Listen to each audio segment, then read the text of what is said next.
नमस्कार दोस्तों, मैं हूं आगम सिंह सिसोदिया। मसूरी में आप सभी का स्वागत है। अगर आप उत्तराखंड की फेमस प्लेस मसूरी घूमने का टूर प्लान बना रहे हैं और ये जानना चाहते हैं कि मसूरी की फेमस टूरिस्ट प्लेसेस कौन कौन सी हैं, तो आज हम आपको मसूरी के लिए कंप्लीट गाइड करेंगे। सबसे पहले तो हम आपको लेकर चलेंगे मसूरी के उन सभी फेमस टूरिस्ट प्लेसेस की ओर जो कि आपको मसूरी टूर के दौरान ज़रूर एक्सप्लोर करनी चाहिए, ज़रूर देखनी चाहिए। और उन सभी प्लेसेस को आपको अच्छे से दिखाएंगे जिससे कि आपको ऐसा अनुभव होगा कि आप हमारे साथ मसूरी घूम रहे हैं। और साथ ही हम आपको ये जानकारी भी देंगे कि कैसे आप मसूरी के लिए पहुंच सकते हैं, किस तरह की होटल फैसिलिटीज़ यहाँ पर आपको मिल जाएंगी और बजट फ्रेंडली तरीके से आप कहाँ रुक सकते हैं और अच्छा फूड ट्राई कर सकते हैं, और मसूरी घूमने में आपको कितने दिनों की आवश्यकता होगी। ये सारी छोटी बड़ी जानकारी आज हम आपके साथ शेयर करेंगे। तो आइए मिलकर एक्सप्लोर करते हैं मसूरी। इस टूर के दौरान जिन स्थानों को हम एक्सप्लोर करेंगे वे कुछ इस तरह से होंगे कि सबसे पहले हम चलेंगे कैंपटी फॉल के लिए, जो कि काफ़ी ऊंचाई से गिरने वाला झरना है और मसूरी की फेमस टूरिस्ट प्लेस है। कैंपटी फॉल को एंजॉय करने के बाद हम चलेंगे भट्टा फॉल के लिए, जो कि मसूरी का दूसरा सबसे फेमस वाटरफॉल है। और भट्टा फॉल के पास एक एडवेंचर पार्क भी है जहां पर हम कई तरह की एडवेंचर एक्टिविटीज़ का मज़ा भी ले सकते हैं। भट्टा फॉल के बाद हम चलेंगे दलाई हिल्स के लिए, जो कि एक इंटरेस्टिंग प्लेस है। और यहाँ पर पहुँचने के बाद हम एक्सप्लोर करेंगे बौद्धिज्म कल्चर को। दलाई हिल्स के बाद हम चलेंगे मसूरी के फेमस कंपनी गार्डन को एक्सप्लोर करने, जो कि एक काफ़ी खूबसूरत नेचुरल पार्क है और यहाँ पर कई तरह की एक्टिविटीज़ भी हम कर सकते हैं।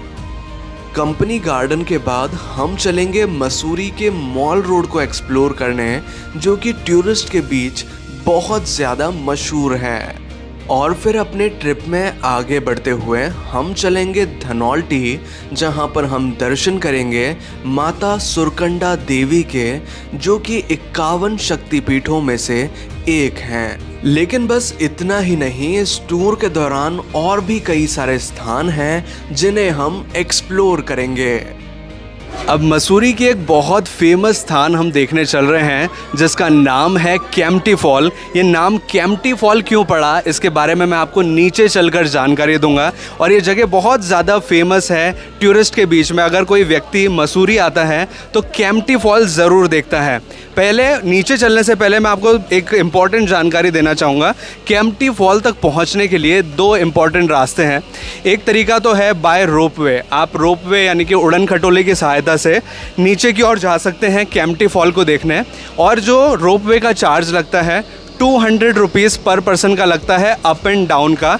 और ये जो रोपवे की सुविधा है सुबह 10 बजे से शाम को 5 बजे तक ओपन रहती है, तो आप रोपवे के थ्रू भी जा सकते हैं। लेकिन एक किफ़ायती तरीका मैं आपको बताना चाहूँगा, जो कि है स्टेयर्स का, यानी कि आप 250 सीढ़ियाँ पार करके नीचे की ओर बड़ी आसानी से जा सकते हैं। लगभग 0.25 किलोमीटर का, लगभग 1 किलोमीटर से भी कम का ये डिस्टेंस है, जिसे आप आसानी से ईजिली पार कर सकते हैं।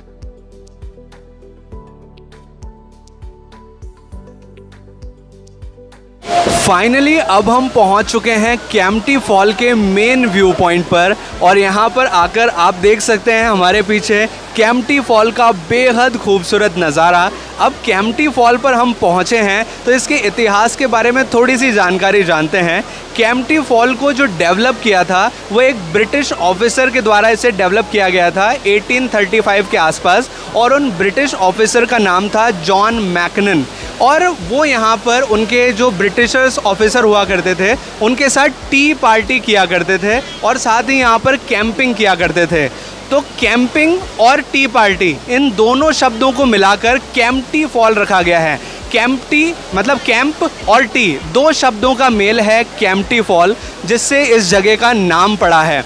और केम्प्टी फॉल के पास में आप देखेंगे तो इस तरह का एक तालाब भी बना हुआ है, जहाँ पर जो फॉल से पानी आता है वो यहाँ पर इकट्ठा हो जाता है और इसमें कई सारे लोग आपको नहाते हुए नजर आएंगे। हालांकि अभी यहाँ पर इतना ज़्यादा रश नहीं है, लेकिन जब यहाँ पर आप अप्रैल से लेकर जून के महीने तक आते हैं तो पूरा का पूरा केम्प्टी फॉल बहुत ज़्यादा क्राउडेड रहता है। और केम्प्टी फॉल में आप देखेंगे तो कई सारी आपको मैगी, चाउमीन इस तरह की दुकानें नज़र आएंगी, कई सारे कैफ़ेज़ नज़र आएंगे। और यहाँ पर अगर आप नहाना चाहते हैं और आप अपने साथ कुछ एक्स्ट्रा क्लोथिंग ऑफ पेयर नहीं लाए हैं, मतलब कपड़े और एक्स्ट्रा नहीं लाए हैं, तो आप यहाँ से कपड़े किराए पर भी ले सकते हैं। और यहाँ पर आप देखेंगे तो ऊपर की साइड भी खाने पीने की दुकानें, मतलब कुल मिला के एक टूरिस्ट प्लेस की जैसा इसको बनाया गया है।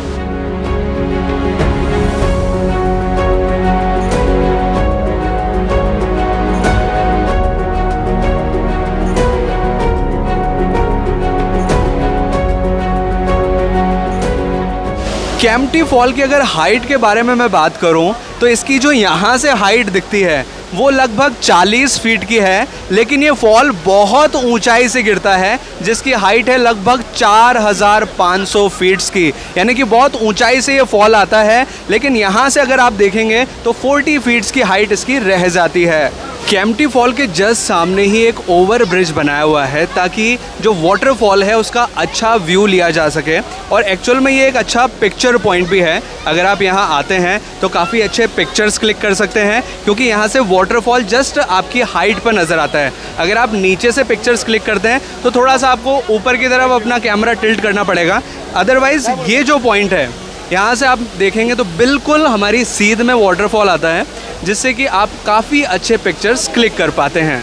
केम्प्टी फॉल के जस्ट अपोजिट में देखें तो कई सारी एडवेंचर एक्टिविटीज़ करते हुए लोग नज़र आते हैं, जैसे कि यहाँ पर जिप लाइन होती है, सुपरमैन राइड होती है। मतलब कुल मिला के एक तो आदमी को जिप लाइन ही होती है एक तरह की, लेकिन दोनों तरफ से आगे और पीछे से बांध दिया जाता है और एक तरह से आप उड़ते हुए जाते हैं, इस तरह का फीलिंग आती है। वो एक्टिविटी आप कर सकते हैं। साथ में एक छोटा सा तालाब बनाया हुआ है जहाँ पर आप बोटिंग कर सकते हैं। वैसे तालाब काफ़ी छोटा है तो इतना एक्सपीरियंस तो अच्छा नहीं रहेगा आपका बोटिंग के लिए, लेकिन अगर आप चाहें तो कर सकते हैं। और एक वॉकवे बनाया हुआ है ग्रीनरी से होते हुए, जहाँ पर आप वॉक कर सकते हैं और अच्छा टाइम स्पेंड कर सकते हैं। केम्प्टी फॉल के पास ही कुछ चेंजिंग रूम्स भी बने हुए हैं जिनका चार्ज लगता है 20 रुपीज़ पर पर्सन का। और यहाँ लॉकर की सुविधा भी दी गई है जिसमें आप 100 रुपीज़ के चार्ज के साथ अपना सामान भी डिपॉजिट कर सकते हैं।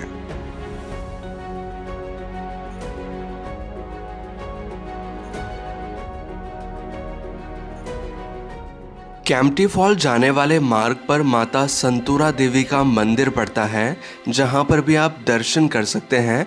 मंदिर थोड़ा सा हिल टॉप पर बना हुआ है, इसकी वजह से आपको मंदिर तक पहुंचने के लिए थोड़ी चढ़ाई करनी पड़ती है, लेकिन चढ़ाई ज़्यादा नहीं है, आप इजीली पहुंच सकते हैं। और ऊपर पहुंचने के बाद बहुत ही खूबसूरत माउंटेन व्यूज़ भी नज़र आते हैं जिन्हें भी आप इंजॉय कर सकते हैं।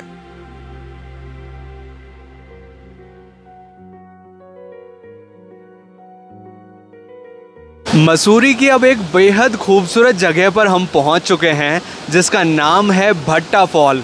जैसा कि इसका नाम है भट्टा फॉल, ये एक वाटरफॉल है और काफ़ी खूबसूरत तरीके से यहाँ से बहता है।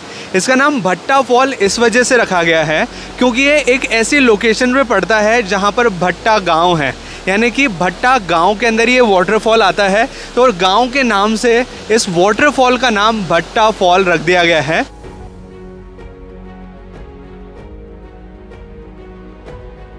अब हम भट्टा फॉल के मेन व्यू पॉइंट पर पहुंच चुके हैं जहां से भट्टा फॉल नीचे की ओर आता है। जो इसका आगे वाला फ्लो है वो तो देखने में अच्छा है ही सही, लेकिन जो इसका मेन ओरिजिन पॉइंट है जहां से ये झरना गिरता है, ये जगह और भी ज़्यादा खूबसूरत है क्योंकि ये वाटरफॉल काफ़ी अच्छे फ्लो के साथ यहाँ पर आ रहा है। हालांकि ये मंथ है मार्च का, मार्च में भी इसका जो फ़्लो है काफ़ी अच्छा है, लेकिन जब आप मॉनसून पीरियड में यहाँ आते हैं तो इसका फ़्लो और भी ज़्यादा बढ़ जाता है और यही वाटर नीचे फ्लो होते होते आगे की तरफ जाता है। भट्टा फॉल के बारे में एक फ़ायदे की बात मैं आपको बताना चाहूँगा कि भट्टा फॉल को देखने के लिए आपको किसी तरह का एंट्री शुल्क नहीं देना होता। हालांकि कई बार हम देखते हैं कि भट्टा फॉल को देखने के लिए लोग 50 रुपीज़ का चार्ज दे रहे हैं या फिर रोपवे से नीचे आ रहे हैं, तो वो चार्जेस किस चीज़ के हैं मैं आपको बताना चाहूँगा। भट्टा फॉल का तो जैसे मैंने आपको बताया कोई चार्ज नहीं होता, लेकिन यहाँ पास में एक अम्यूज़मेंट पार्क बना हुआ है, एक फ़न जोन बना हुआ है जहाँ पर कई तरह के एक्टिविटीज़ होती हैं, एडवेंचर स्पोर्ट्स आपका मज़ा ले सकते हैं। उसका चार्ज लगता है 50 रुपीज़ पर पर्सन का एंट्री के लिए। वो जो एक्टिविटीज़ आप करेंगे उसका चार्ज अलग होता है। वो एक्टिविटीज़ कौन कौन सी हैं वो मैं आपको बताऊंगा अभी आगे, लेकिन सबसे पहले मैं आपको भट्टा फॉल के थोड़ा और करीब लेकर चलता हूं और आपको भट्टा फॉल की जो स्पेशल चीज़ें हैं उसे बताता हूं मैं आपको। सबसे पहली चीज़, भट्टा फॉल के बीच में बैठकर आप कुछ भी चीज़ें ट्राई कर सकते हैं, कुछ खाने पीने का यहाँ पर ले सकते हैं, क्योंकि आसपास आप देखेंगे भट्टा फॉल के किनारे तो आपको कई सारे कैफ़े नज़र आएंगे, कुछ रेस्टोरेंट्स नज़र आएंगे जहाँ पर मैगी, पोहा, जो चाय है, कॉफ़ी है और इस तरह के कई तरह के स्नैक आइटम मिलते हैं। तो आप पानी के बीच में बैठकर अपने पैरों को पानी में डालकर बड़े आराम से उन चीज़ों को ट्राई कर सकते हैं और इस नेचुरल माहौल का आनंद ले सकते हैं।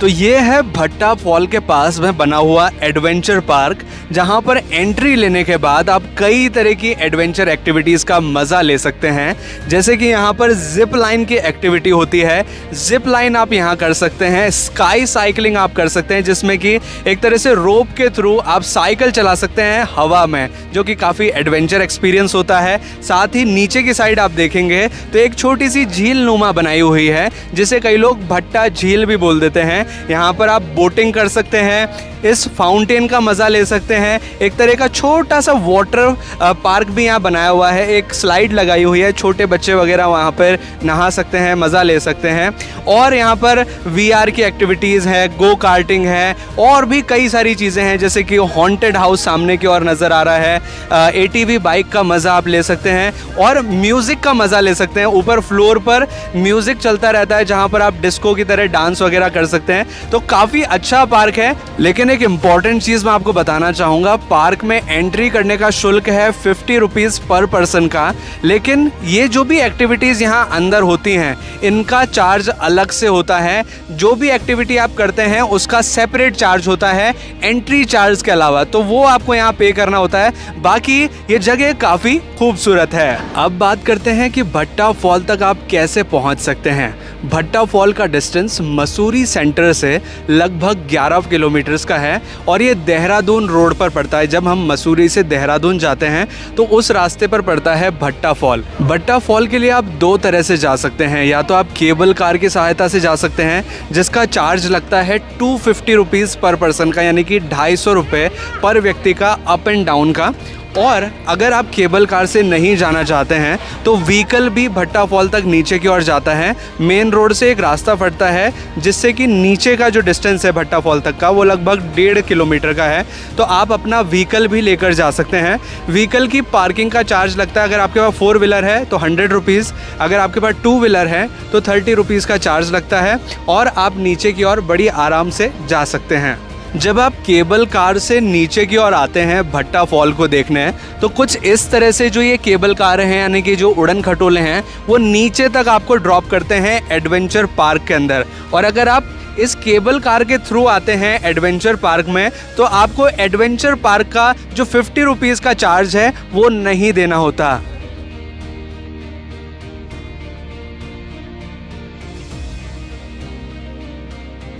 मसूरी के अब एक धार्मिक स्थान पर हम पहुंच चुके हैं जिसका नाम है दलाई हिल्स। इसे हैप्पी वैली के नाम से भी जाना जाता है क्योंकि यहाँ जो वैली का व्यू नज़र आता है वो तो खूबसूरत है ही सही, लेकिन जब इस नज़ारे को आप देखते हैं तो अंदर से आपको एक खुशी का अनुभव होता है। वैसे इसका नाम दलाई हिल्स इस वजह से है कि यहाँ पर एक बौद्धिज्म टेम्पल बना हुआ है जहाँ पर आप दर्शन भी कर सकते हैं भगवान बुद्ध के। मैं आपको थोड़ा सा अंदर भी लेकर चलूँगा मॉनेस्ट्री के अंदर, इस मंदिर के अंदर, और मंदिर को अंदर से भी हम देखेंगे। मोनेस्ट्री के अंदर प्रवेश करते ही जो बौद्धिज्म कल्चर है उसकी छाप हमें नज़र आती है। जो बौद्धिज्म कल्चर में जो पेंटिंग्स होती हैं, जो देवी देवता होते हैं, वो सभी नज़र आते हैं। और मोनेस्ट्री के अंदर आते ही सबसे पहले दलाई लामा का एक यहाँ पर स्टैचू बोल सकते हैं या फिर एक पेंटिंग लगी हुई है जो कि जस्ट सेंटर में है, और पीछे है भगवान बुद्ध की प्रतिमा जिनके आप दर्शन कर सकते हैं। और साथ ही कुछ और देवी देवता हैं जिनके भी स्टैचूज़ साइड में यहाँ पर विराजमान हैं। बौद्धिज्म मंदिर के बाहर कुछ इस तरह से प्रेयर व्हील्स भी लगाए गए हैं जिन्हें आप यहाँ इस तरह से रोटेट कर सकते हैं। एक्चुअल में ये बौद्धिज्म कल्चर का एक ट्रेडिशन है। जैसे कि हम मंदिरों में जाकर घंटियाँ बजाते हैं और भगवान से प्रार्थना करते हैं, उसी तरह से बौद्धिज्म कल्चर में इस तरह से आप जब बेल्स को घुमाते हैं तो एक तरह का प्रेयर करने का तरीका है ये।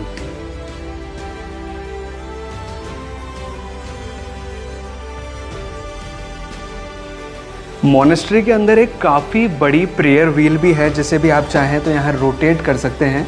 इसको रोटेट करने के लिए इस तरह से यहाँ पे कड़े भी लगाए हुए हैं और इस तरह से आप इसको रोटेट जब करेंगे तो एक रिंग बजती है, यानी कि ऊपर एक बेल भी लगाई हुई है जो कि आप जब इसको घुमाते हैं तो वो बजती है, और इसको घुमाते हुए आप अपनी विशेस भी यहाँ मांग सकते हैं।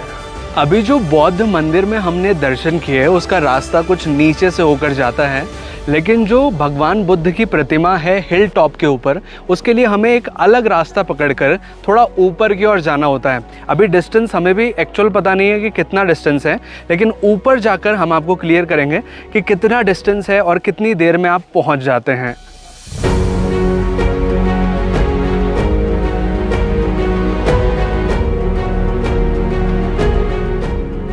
फाइनली अब हम दलाई हिल्स के मेन पॉइंट पर पहुंच चुके हैं जहां भगवान बुद्ध की काफ़ी बड़ी प्रतिमा विराजमान है। इस पॉइंट तक आने पर हमें सिर्फ लगभग 5 से 10 मिनट का समय लगा, और ये डिस्टेंस भी ज़्यादा नहीं है, लगभग 200 से 300 मीटर का डिस्टेंस है।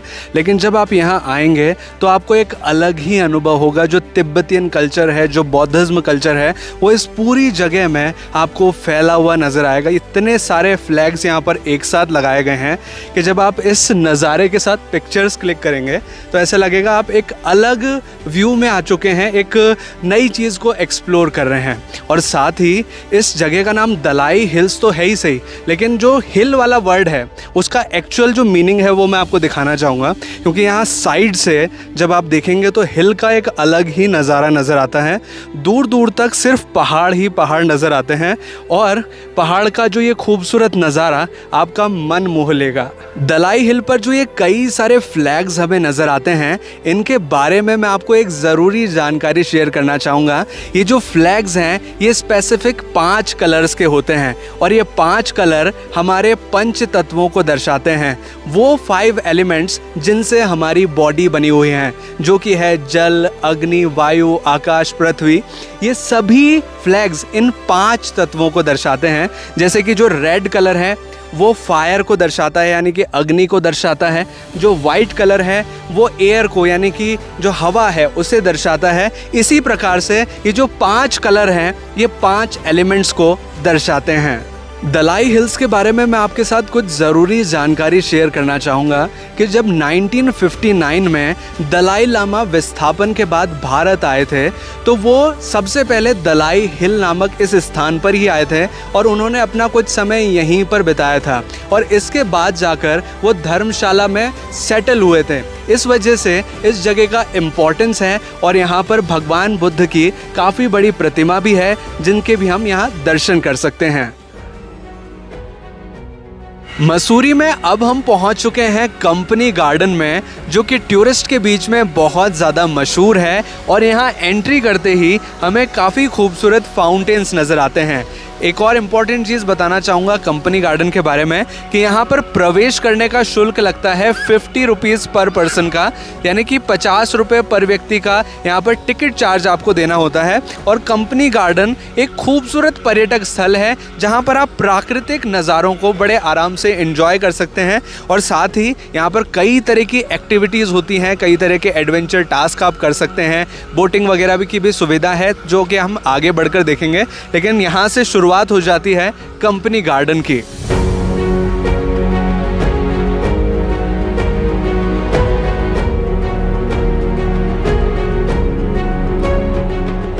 कंपनी गार्डन में ही आपको वैक्स म्यूज़ियम भी देखने मिलेगा, जहां पर नेता, अभिनेता, जो सेलिब्रिटीज़ होते हैं, उनके मोम के पुतले यहां पर सजो के रखे गए हैं, जो कि आर्टिस्ट द्वारा बनाए गए हैं। ये पुतले हूबहू वैसे ही नज़र आते हैं जैसे कि वो नेता, अभिनेता या सेलिब्रिटीज़ हैं।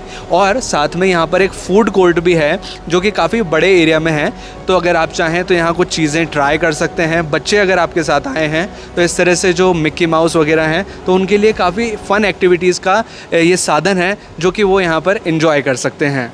कंपनी गार्डन में ही एक छोटा सा लेक बनाया गया है। ये लेक ज़्यादा तो बड़ा नहीं है, लेकिन यहाँ पर बोटिंग की जा सकती है। और बोटिंग करने के लिए आपको एक तरह से पैडल बोट मिलती है, जिसका मज़ा आप यहाँ पर ले सकते हैं। बोटिंग करने के चार्जेस के बारे में अगर मैं बात करूं तो एक पर्सन का 50 रुपीज़ चार्ज लगता है। अगर आप एक बोट में 2 व्यक्ति हैं तो 100 रुपीज़ चार्ज होता है। कंपनी गार्डन के अंदर ही एक वाटरफॉल बनाया गया है। हालांकि ये वाटरफॉल आर्टिफिशियल है, लेकिन देखने में काफ़ी खूबसूरत लगता है। तो आप यहाँ जब आएंगे तो आप देखेंगे कि कई सारे पर्यटक यहाँ पर फ़ोटोज़ क्लिक करते हुए आपको नज़र आएंगे। तो अगर आप भी चाहें तो इस वाटरफॉल के साथ अपने कुछ पिक्चर्स क्लिक कर सकते हैं।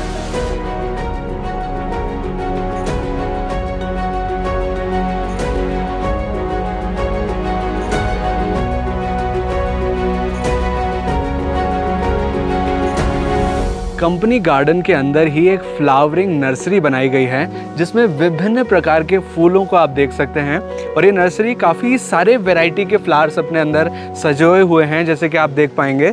इस पोर्शन में भी काफ़ी डिफरेंट अलग अलग कलर के फूल हैं और पीछे की साइड भी काफ़ी बड़ी मतलब वैरायटीज़ हैं यहाँ पर फूलों की।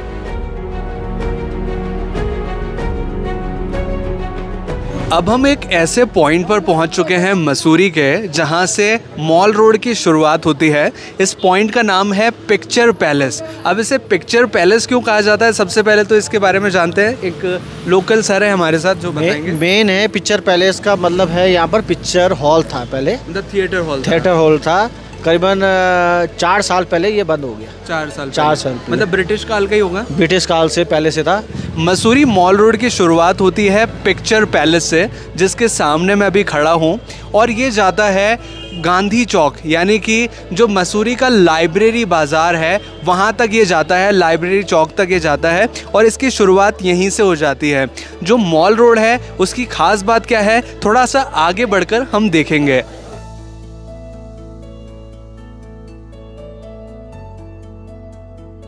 अब मॉल रोड के मुख्य एरिया के अंदर हमने प्रवेश कर लिया है। वैसे तो मॉल रोड काफ़ी बड़ा है, इसमें काफ़ी सारे मार्केट एरिया आते हैं, जैसे कि कुलरी बाज़ार इसमें आता है, लाइब्रेरी बाज़ार इसमें आता है। लेकिन यहाँ की ख़ास बात यह है कि एक तरह का लोकल मार्केट है और टूरिस्ट के बीच में इसलिए मशहूर है बिकॉज़ यहाँ पर हर तरह की दुकानें आपको मिल जाएंगी। जैसे कि अगर आप कुछ कपड़े लेना चाहते हैं तो कपड़ों की दुकानें आपको यहाँ मिल जाएंगी। अगर आप कोई फूड आइटम ट्राई करना चाहते हैं तो फूड आइटम की दुकानें आपको मिल जाएंगी। साथ ही अगर आप कोई हैंडीक्राफ्ट या फिर जो फैंसी चीज़ें होती हैं वो अगर परचेज़ करना चाहते हैं तो उसकी शॉप्स मिल जाएंगी। हैंडीक्राफ्ट की दुकानें साइड में हैं। और इस तरह के अगर आप कुछ शो पीस वगैरह लेना चाहते हैं तो उसकी दुकानें मिल जाएंगी। मतलब कुल मिला के एक तरह का कॉम्पैक्ट मार्केट है जिसमें कि हर तरह की चीज़ें अवेलेबल होती हैं। और जब हम शाम के समय यहाँ आते हैं तो एक अलग ही नज़ारा होता है, जगमगाता हुआ ये मॉल रोड नज़र आता है। तो शाम के समय आप यहाँ ज़रूर आएँ। अभी हम मसूरी मॉल रोड पर ही चल रहे थे, लेकिन बीच में एक ऐसा पॉइंट आया है जहाँ से बहुत ऊपर हम खड़े होकर पूरा देहरादून का नज़ारा देख सकते हैं। और जब रात्रि के समय हम देहरादून का नज़ारा देखते हैं तो ये बहुत ही अद्भुत नज़ारा नज़र आता है। नीचे जो पूरा देहरादून है वो जगमगाता हुआ नज़र आता है। ऐसा लगता है कि यूनिवर्स का जो मिल्की वे है, यानी कि जो तारों का समूह है, वो एक साथ हमें नज़र आ रहा है। रात को तारों का नज़ारा अगर आसमान में देखें तो तारे भी इतने ज़्यादा नज़र नहीं आएंगे जितने कि देहरादून के घरों की जो लाइट्स नज़र आ रही हैं वो यहाँ से बहुत ही खूबसूरत नज़र आ रही है। तो अगर आप यहाँ आते हैं तो अच्छा पिक्चर्स क्लिक कर सकते हैं, यहाँ पर खड़े होकर इस खूबसूरत नज़ारे को निहार सकते हैं। वैसे तो देहरादून और मसूरी के बीच में जो डिस्टेंस है वो लगभग 35 किलोमीटर्स का है, लेकिन जब आप यहाँ से ऊपर से मसूरी से नीचे की ओर देहरादून को देखते हैं तो ऐसा लगता है कि देहरादून तो जस्ट नीचे की साइड है। लेकिन जब हम देहरादून से मसूरी की ओर आते हैं तो रास्ते बड़े घुमावदार हैं और उन घुमावदार रास्तों में लिए जो 35 किलोमीटर का सफ़र है हमारा पूरा चलता है और इस वजह से जो देहरादून और मसूरी का डिस्टेंस है वो ज़्यादा लगता है। लेकिन अगर बाई एयर देखें तो डिस्टेंस काफ़ी कम है। मॉल रोड पर आपको काफ़ी सारी खाने पीने की दुकानें भी नज़र आएंगी, जैसे कि आप यहाँ पर सोया चाप ट्राई कर सकते हैं। इस तरह से ग्रिल करने वाले जो फूड आइटम्स होते हैं उन्हें ट्राई कर सकते हैं। मोमोज़ यहाँ पर आपको मिल जाएंगे, पाव भाजी मिल जाएगी, आलू की टिक्कियाँ मिल जाएगी। काफ़ी सारी चीज़ें हैं जो कि आप मॉल रोड पर ट्राई कर सकते हैं।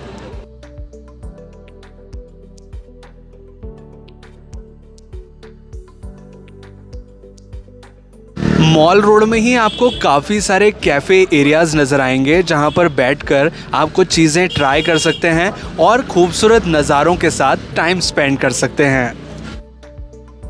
और इसी के साथ एक इम्पॉर्टेंट चीज़ बताना चाहूँगा, जो मॉल रोड का एरिया है कई जगह आपको ढलान वाला नज़र आएगा तो कई जगह आप देखेंगे तो आपको चढ़ाई वाला एरिया नज़र आएगा। मतलब कुल मिला के इस तरह से ऊपर नीचे आपको चलना पड़ेगा। लेकिन जब आप चलेंगे और रात को ये जगमगाता जो नज़ारा आपको नज़र आएगा वो इतना खूबसूरत आएगा कि आपको अपनी थकान महसूस नहीं होगी।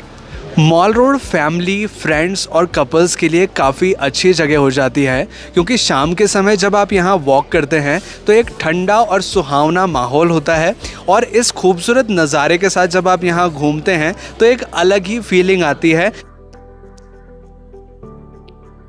आज है हमारा दूसरा दिन मसूरी में और अब हम चल रहे हैं धनौल्टी के लिए, जिसका डिस्टेंस मसूरी सेंटर से लगभग 32 किलोमीटर्स का है।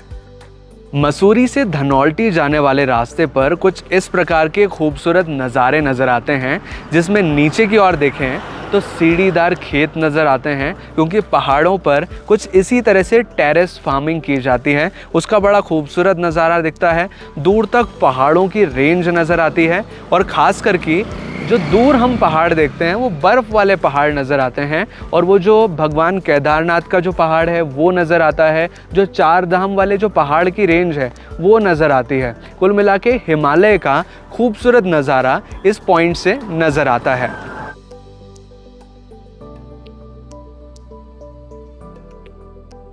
सबसे पहले हम चल रहे हैं माता सरकुंडा देवी के दर्शन के लिए, जिसके लिए हमें धनौल्टी से लगभग 7 किलोमीटर आगे की ओर जाना होता है। फाइनली अब हम धनौल्टी में पहुंच चुके हैं और धनौल्टी में जो सबसे पहला स्थान हम देखने जा रहे हैं वो है माँ सरकुंडा देवी मंदिर, जहां पर हम दर्शन करेंगे। इस मंदिर की खास बात यह है कि ये 51 शक्तिपीठों में से एक है और मंदिर तक जाने के लिए आपके पास 2 रास्ते होते हैं। एक तो आप बाय वॉक जा सकते हैं मंदिर तक और मंदिर का रास्ता लगभग 1.5 किलोमीटर लंबा है। कुछ सीढ़ियाँ हैं, कुछ रास्ता है जो कि आपको 1.5 किलोमीटर एक तरह से पहाड़ पर खड़ी चढ़ाई चढ़ते हुए जाना होता है। और दूसरा तरीका है बाय रोपवे, यानी कि केबल कार के थ्रू आप बड़ी आसानी से ऊपर जा सकते हैं। तो अभी हम केबल कार के थ्रू जाने वाले हैं, तो चलिए आगे बढ़ते हैं और आगे का नज़ारा देखेंगे और करेंगे माँ के दर्शन।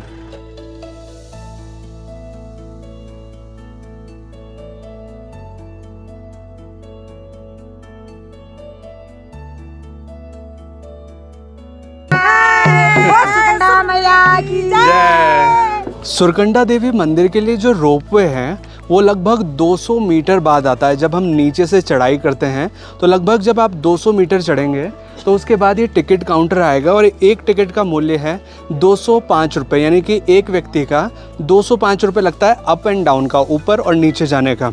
तो चलिए अब चलते हैं रोपवे के थ्रू माँ के दर्शन के लिए। जहाँ से केबल कार की शुरुआत होती है वहाँ पर हम पहुँच चुके हैं। यहाँ कुछ इस तरह के ये उड़न खटोले हैं, केबल कार्स हैं, जो कि आपको ऊपर की ओर लेकर जाते हैं।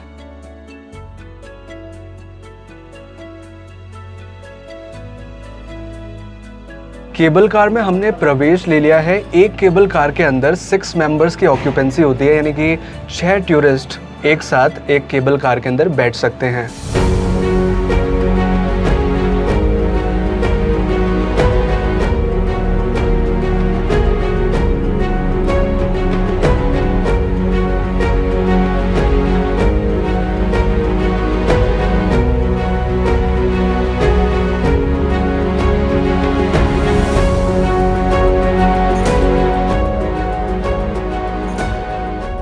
फाइनली अब हम पहुंच चुके हैं माँ सरकुंडा माता के मुख्य परिसर में।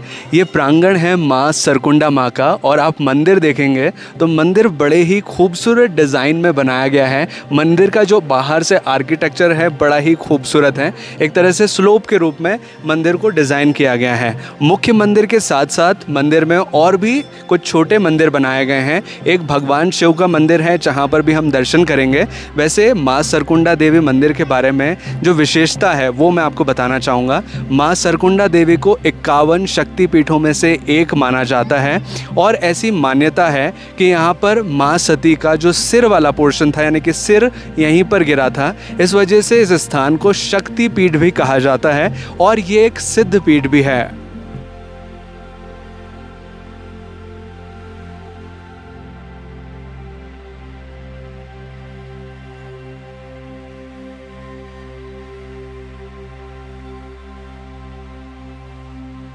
माँ सरकुंडा देवी मंदिर में दर्शन करने के बाद मैं आपको यहाँ से दिखने वाला जो नज़ारा है वो दिखाना चाहूँगा, क्योंकि दूर तक हिमालय की रेंज नज़र आती है। क्योंकि माँ सरकुंडा देवी का मंदिर इतनी ज़्यादा हाइट पर बनाया गया है कि दूर दूर तक के जो बड़े पहाड़ हैं जहाँ पर बर्फ़ जमी रहती है वो यहाँ से नज़र आते हैं। मैं आपको थोड़ा पास से भी दिखाना चाहूँगा। वहाँ दूर देखेंगे तो बादल नज़र आते हैं, मतलब वो पहाड़ इतनी हाइट पर हैं कि बादल बिल्कुल उनके जस्ट ऊपर हैं और बर्फ़ जमी हुई है। पूरा का पूरा जो वैली का व्यू है वो यहाँ से नज़र आता है। सुरकंडा माता मंदिर पर जब आप ऊपर आएंगे तो जो ये नज़ारे नज़र आते हैं उनके साथ आप काफ़ी अच्छे पिक्चर्स क्लिक कर सकते हैं। जैसे कि आप यहाँ देखेंगे तो काफ़ी सारे जो टूरिस्ट हैं, जो पर्यटक हैं, वो यहाँ से फ़ोटोज़ क्लिक करते हुए आपको नज़र आएंगे।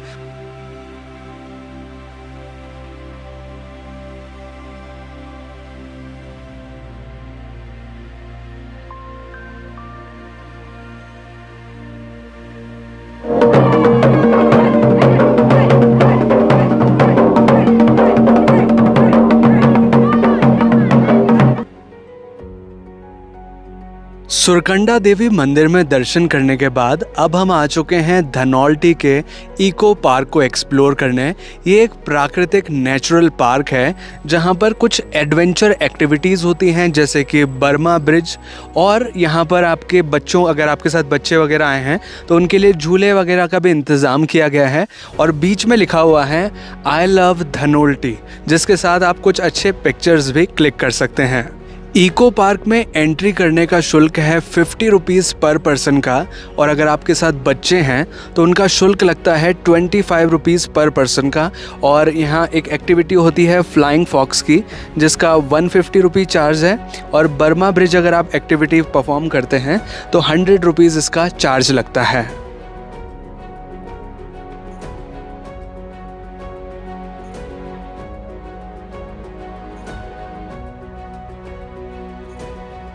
धनौल्टी के इको पार्क में देखने के लिए तो ज़्यादा कुछ नहीं है, लेकिन ये जगह पूरी तरह हरियाली से भरी हुई है। और यहाँ बड़े बड़े देवदार के वृक्ष हैं जिनके बीच आप कुछ इस तरह से बैठकर थोड़ा विश्राम कर सकते हैं और नेचर के बीच कुछ समय बिता सकते हैं। वाकई में जब आप यहाँ बैठते हैं तो एक शांति का अनुभव होता है। जैसे कि अभी मैं कुछ देर से यहाँ बैठा हूँ तो मुझे काफ़ी अच्छा फील हो रहा है, मतलब जो नेचर वाली वाइब होती है वो आपको यहाँ काफ़ी अच्छी आएगी। धनौल्टी का इको पार्क ज़्यादा बड़ा नहीं है, ये सिर्फ 200 से 300 मीटर लंबा है, जहाँ पर आपको कुछ इसी तरह के देवदार के वृक्ष नज़र आएंगे, जहाँ पर बैठकर आप कुछ टाइम स्पेंड कर सकते हैं और नेचर को एक्सप्लोर कर सकते हैं। दैट्स इट, और ज़्यादा चीज़ें यहाँ पर नहीं हैं। धनौल्टी में कुल मिलाकर 2 इको पार्क्स हैं। एक इको पार्क जो कि अभी हमने देखा और इसी से कुछ ही दूरी पर बना हुआ है दूसरा इको पार्क।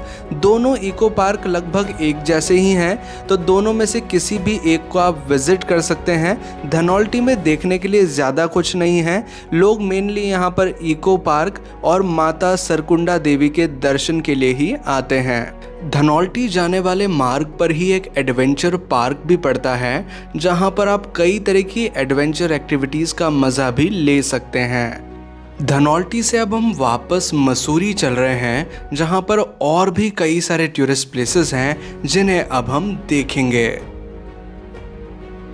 अब मसूरी के एक फेमस स्थान पर हम पहुंच चुके हैं, जिसका नाम है मसूरी लेक। इसका नाम मसूरी के नाम पर ही रखा गया है, लेकिन ये एक आर्टिफिशियल लेक है, ये कोई प्राकृतिक झील नहीं है और इसकी जो साइज़ है वो भी ज़्यादा बड़ी नहीं है, लेकिन यहाँ पर बोटिंग होती है। अगर आप चाहें तो यहाँ बोटिंग कर सकते हैं, लेकिन अभी due to some construction work यहाँ पर ये जो बोट्स हैं ये साइड में लगा दी गई हैं, अभी यहाँ बोटिंग नहीं चल रही हैं। लेकिन अगर आप यहाँ आते हैं तो सीज़न के अंदर ये बोटिंग की सुविधा आपको यहाँ मिल जाती है, तो आप यहाँ बोटिंग कर सकते हैं। और यहाँ पर कुछ बच्चों के लिए पार्क टाइप का बनाया हुआ है एक छोटा सा, जहाँ पर बच्चों के जो जंगली जानवर वगैरह उनके साथ वो फ़ोटोज़ क्लिक कर सकते हैं। यहाँ एक हॉन्टेड हाउस भी है, उसका भी मज़ा आप ले सकते हैं। और साथ ही 7D सिनेमा है यहाँ पर, जिसका भी मज़ा आप यहाँ ले सकते हैं। मसूरी लेक में अगर बोटिंग चार्जेस के बारे में बात करें तो 30 रुपीज़ पर पर्सन का चार्ज लगता है और जो टाइमिंग है वो लगभग 12 से 15 मिनट का रहता है। और ये है टिकट काउंटर, जहाँ से आप बोटिंग के लिए टिकट परचेज़ कर सकते हैं और यहाँ बैठकर कुछ टाइम स्पेंड कर सकते हैं, थोड़ा सा मज़ा ले सकते हैं। मतलब अच्छी जगह है अगर आप थोड़ा टाइम स्पेंड करना चाहते हैं, अगर कपल्स में हैं या फैमिली है या आपके साथ बच्चे हैं तो यहाँ आ ज़रूर सकते हैं। एक शांत जगह है और काफ़ी अच्छा लगेगा आपको यहाँ आकर।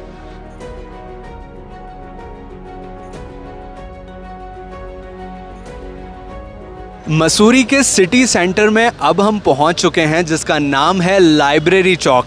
इसका नाम लाइब्रेरी चौक क्यों है? क्योंकि यहाँ पर 19वीं सेंचुरी में एक लाइब्रेरी का एस्टेब्लिशमेंट हुआ था, जैसे यहाँ पीछे लिखा हुआ है मसूरी लाइब्रेरी। तो इस वजह से इस लाइब्रेरी के नाम पर इस चौक का नाम लाइब्रेरी चौक रखा गया है। हालांकि यहाँ पर गांधी जी की भी एक प्रतिमा है, इसकी वजह से इसे गांधी चौक के नाम से भी जाना जाता है। और ये सिटी सेंटर है मसूरी का, जहाँ पर जो बसेस आती हैं मसूरी के लिए वो यहीं तक आती हैं और यहाँ से कई सारे रास्ते भी फटते हैं, जैसे कि ये वाला रास्ता जाता है कैंपटी फॉल के लिए, कंपनी गार्डन के लिए, और भी काफ़ी प्लेसेस हैं जो कि इस रास्ते से जाते हैं। ये एक दूसरा रास्ता है और यहाँ हमारे पीछे आप ये रास्ता देखेंगे, ये जाता है देहरादून, हरिद्वार, ऋषिकेश के लिए, ये वाला रास्ता जाता है।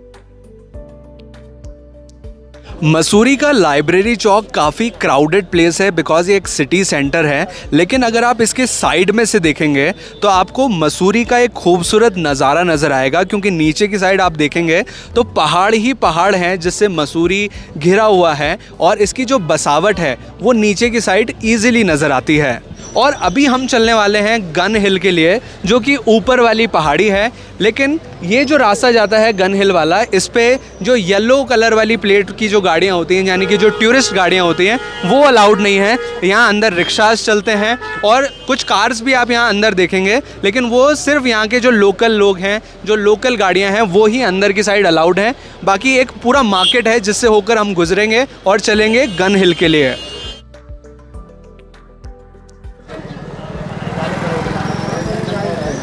मसूरी मॉल रोड पर अगर आपको आसपास कहीं जाना है तो कुछ इस तरह के पैडल रिक्शास चलते हैं जिनकी सहायता आप ले सकते हैं। मसूरी को जैसा कहा जाता है क्वीन ऑफ हिल्स, तो यहाँ एक ऐसा फोटो पॉइंट भी बनाया हुआ है जहाँ पर लिखा हुआ है मसूरी क्वींस ऑफ हिल्स, जिसके साथ भी आप कुछ अच्छे पिक्चर्स क्लिक कर सकते हैं। गन हिल के लिए जो पैदल रास्ता जाता है वो मॉल रोड से लगभग 1 किलोमीटर जब आप पैदल चलेंगे तो उसके बाद कुछ इस तरह का पतला रास्ता आता है जो कि ऊपर की ओर जाता है। और ये रास्ता थोड़ा जिगजैग है, यानी कि आपको पहले राइट, फिर लेफ़्ट, फिर राइट, फिर लेफ़्ट, कुछ इस तरह से करते हुए आगे की ओर बढ़ना होता है। फाइनली काफ़ी मशक्क़त से चढ़ाई करने के बाद अब हम पहुंच चुके हैं गन हिल पॉइंट पर। यहां तक पहुंचने में हमें लगभग आधा घंटे का समय लगा, जहां से हमारी चढ़ाई शुरू हुई थी। यानी कि लाइब्रेरी चौक से लगभग अगर आप 2 से 3 किलोमीटर चलते हैं तो आप पहुंच जाते हैं गन हिल पॉइंट पर, जहां से मसूरी का एक खूबसूरत नज़ारा नज़र आता है।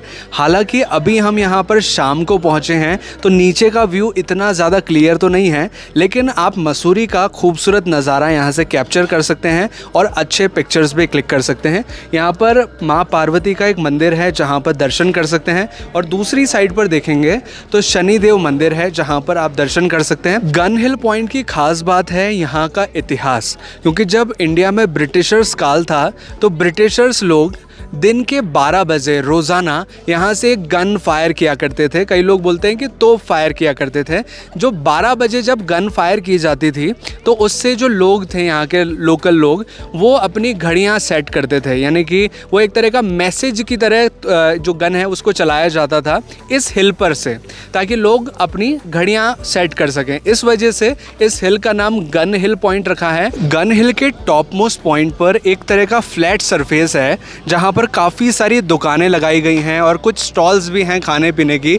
अगर आप यहाँ कुछ शॉपिंग करना चाहते हैं तो वो कर सकते हैं, कुछ एडवेंचर गेम को मज़ा लेना चाहते हैं तो वो कर सकते हैं, और यहाँ एक तरह से वर्चुअल सिनेमा, 9D सिनेमा, उस तरह की चीज़ें भी है तो वो भी आप इंजॉय कर सकते हैं। तो मैं आपको एक चीज़ बताना चाहूँगा, अभी बजे हैं लगभग 6:30, और जब अंधेरा होने लगता है तो गन हिल की जो ये ऑलमोस्ट शॉप्स हैं वो बंद हो जाती हैं, और रोपवे का भी टाइम आखिरी यही होता है। गन हिल पर आप चाहें तो पैदल भी आ सकते हैं, चाहें तो रोपवे की सहायता से आ सकते हैं। रोपवे का चार्जेस वगैरह क्या हैं, रोपवे में चलकर मैं आपको बताता हूँ। रोपवे का चार्ज लगता है 220 रुपीज़, यानी कि 220 रुपये पर व्यक्ति का, अगर आप ऊपर से नीचे और नीचे से ऊपर मतलब अप एंड डाउन करना चाहते हैं। लेकिन अगर आप सिर्फ डाउन डाउन जाना चाहते हैं, यानी कि आप चढ़ के तो पैदल आए हैं, लेकिन अगर आप जाना चाहते हैं रोपवे से नीचे की ओर, तो इसका 100 रुपीज़ पर पर्सन का चार्ज लगता है। गन हिल पॉइंट से जब आप रात्रि को नीचे की ओर देखेंगे तो आपको एक साइड तो मसूरी नज़र आएगा और दूसरी साइड आपको नज़र आएगा देहरादून।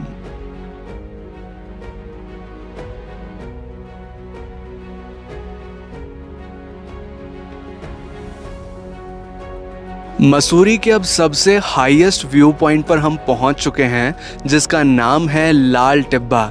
यहाँ पर एक कैफ़े भी बना हुआ है जिसके ऊपर जाकर आप पहाड़ों का खूबसूरत नज़ारा ले सकते हैं और इस खूबसूरत नज़ारे को एंजॉय कर सकते हैं। एक्चुअल में इस पॉइंट की ख़ास बात यह है कि यहाँ से दूर दूर तक पहाड़ों की रेंज नज़र आती हैं और जो बर्फ़ वाले पहाड़ हैं वो भी नज़र आते हैं। और अगर आप लाल टिब्बा कैफ़े पर जाना चाहते हैं तो 50 रुपीज़ पर पर्सन चार्ज लगता है, ऊपर से अगर आप व्यू देखना चाहते हैं उसके लिए। लेकिन अगर आप अपना 4 व्हीलर यहाँ पर लेकर आते हैं तो पार्किंग चार्ज लगता है 150 रुपये आपके व्हीकल का। तो अगर आप चाहते हैं तो पार्किंग यहाँ पर कर सकते हैं और इस कैफ़े पे ऊपर जाकर व्यूज़ को एंजॉय कर सकते हैं। एक पर्सनल सजेशन मैं आपको देना चाहूँगा कि अगर आप चाहें तो लाल टिब्बा को स्किप भी कर सकते हैं, क्योंकि इससे कई बेहतर नज़ारे आप धनौल्टी में देख सकते हैं। तो अगर आप धनौल्टी जा रहे हैं तो लाल टिब्बा आपके लिए वर्थ इट प्लेस नहीं रहेगी। मसूरी के इस खूबसूरत नज़ारे को देखते हुए मैं आपको मसूरी के बारे में कुछ ज़रूरी जानकारी बताना चाहूँगा।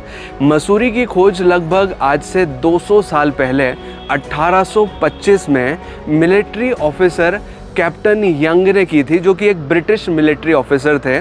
तो उन्होंने इसकी खोज की थी, उसके बाद उन्होंने अपना यहाँ घर बनाया और फिर धीरे धीरे करके लोग यहाँ पर आकर रहने लगे। और मसूरी का नाम मंसूर नामक पौधे से पड़ा है, जो कि मसूरी में अधिक मात्रा में पाया जाता है। मसूरी घूमने के लिए आप स्कूटी या बाइक ऑन रेंट ले सकते हैं। इस तरह से आपको कई सारी शॉप्स यहाँ पर नज़र आ जाएंगी जहाँ पर स्कूटी और बाइक रेंट पर मिलती हैं। अगर चार्जेस के बारे में बात करूँ तो स्कूटी का चार्ज लगता है 500 रुपीज़ पर स्कूटी का, पर डे के हिसाब से।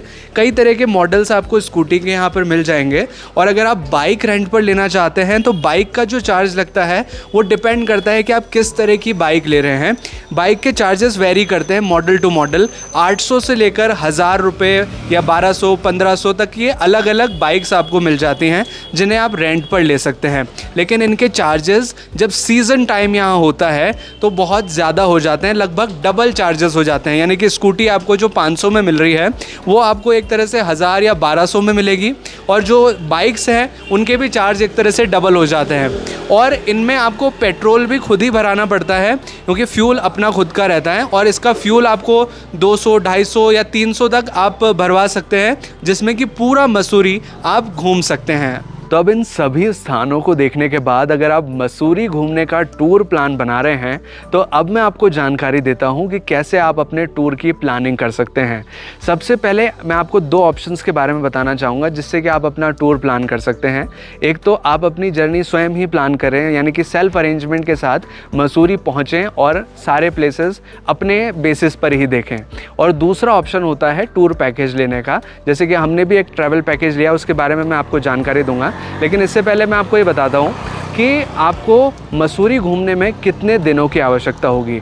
मसूरी घूमने के लिए आपको 2 से 3 दिनों की आवश्यकता होगी। अगर आप मसूरी और धनौल्टी देखना चाहते हैं तो 3 दिन आपके लिए सफिशिएंट रहेंगे, जिसमें कि आप सारे प्लेसेस अच्छे से कवर कर सकते हैं। और अगर बात करें कि मसूरी में आप कहाँ पर स्टे कर सकते हैं, तो मसूरी में आपको जगह जगह पर होटल्स मिल जाएंगे। कई लोग बताते हैं कि आपको मॉल रोड के पास रहना चाहिए, लेकिन मॉल रोड के पास जो होटल्स हैं वो एक तो काफ़ी एक्सपेंसिव हैं, दूसरी चीज़ मॉल रोड में जो टूरिस्ट वाला व्हीकल होता है, जो येलो प्लेट वाला व्हीकल होता है, वो अलाउड नहीं होता। तो आपको अपना सामान खुद ही कैरी करके ले जाना पड़ सकता है। ऐसा ये प्रॉब्लम आपके साथ देखने मिल सकती है। लेकिन अगर मैं बात करूं कि आपको बजट फ्रेंडली तरीके से सस्ता होटल कहां पर मिल जाएगा, तो वो लोकेशन रहेगी घंटा घर के पास में। जो मसूरी का घंटा घर है, जो क्लॉक टावर है, इसके नीचे आप देखेंगे तो कई सारे होटल्स हैं। पूरा एक मार्केट जैसा बना हुआ है जहां पर कई सारे होटल्स आपको मिल जाएंगे। और यही नहीं, इस दूसरी साइड भी आप देखेंगे तो कई सारे होटल्स आपको मिल जाएंगे, और ये होटल्स बड़े किफ़ायती दाम में आपको यहाँ मिल जाते हैं। लगभग 500, 600, 700 रुपये में ईजिली आपको होटल्स मिल जाते हैं ऑफ सीज़न के दौरान।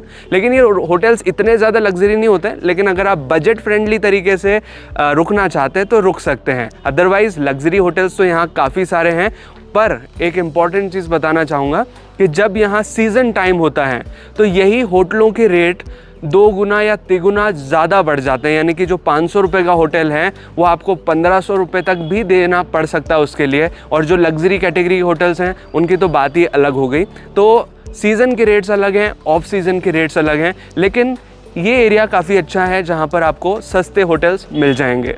और मसूरी में जिस होटल में हम स्टे कर रहे हैं उस होटल का रूम टूर मैं आपको कराना चाहूँगा।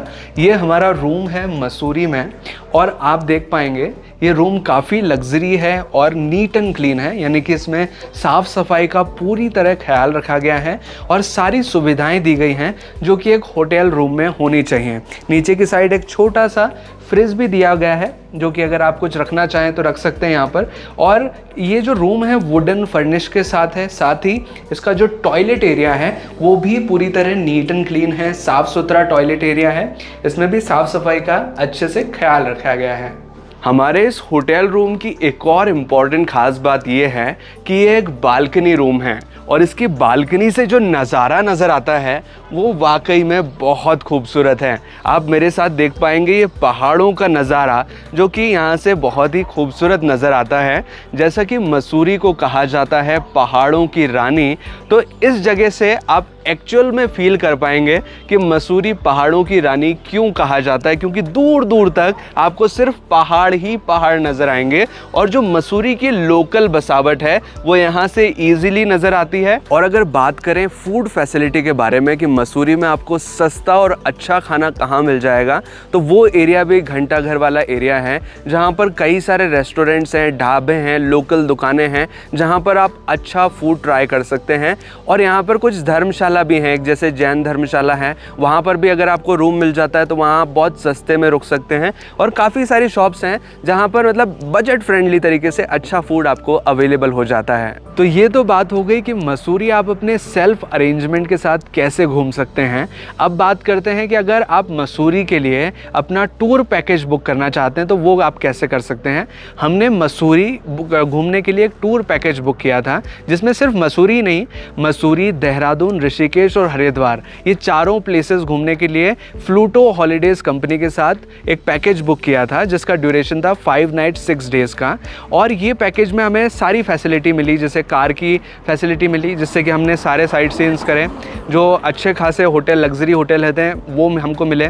उसमें ब्रेकफास्ट और हमारा जो डिनर था वो भी पैकेज में इंक्लूडेड था। ये सारी चीज़ें हमें इस पैकेज में इंक्लूडेड मिली 16,500 रुपये पर पर्सन के हिसाब से। लेकिन ये पैकेज आपके लिए सस्ता भी पड़ सकता है अगर आप मेंबर्स थोड़े ज़्यादा हो जाएं।